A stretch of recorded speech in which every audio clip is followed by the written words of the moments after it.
मी doctor काजरी, मी काजरी हॉस्पिटलमध्ये consultant orthopaedic surgeon आहे। आमच्या काजरी हॉस्पिटलमध्ये सर्व प्रकारचे ऑर्थोपेडिक ऑपरेशन होतात। घरात काय काढायला सांगितलं तर कोण माणसं नाही ती बनते ती कोण सुद्धा येतात देत नाही ती मुकुंदनगर मध्ये।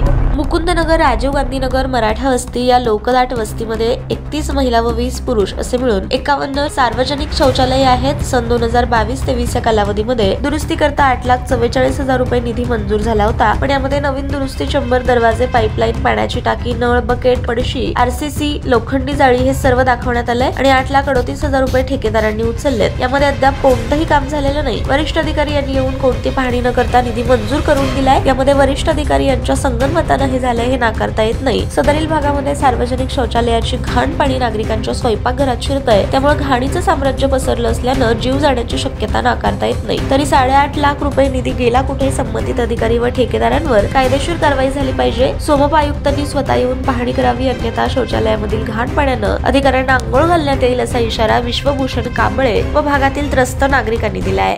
घरात काय काढायला सांगितलं तर कोण माणसं नाही ती बनते ती पाणी जाऊ दे काढतो म्हणते ती सगळं आळ्या घरात यायला लागले ती कोण सुद्धा येतात देत नाही ती मुकुंदनगर मध्ये।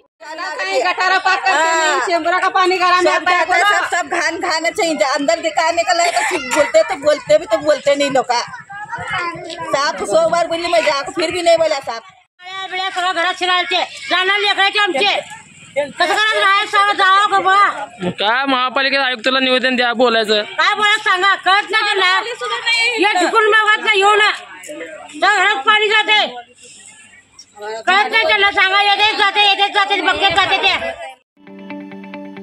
ताज्या बातम्या पाहण्यासाठी प्राईम महाराष्ट्र न्यूज चॅनलला सबस्क्राईब करा।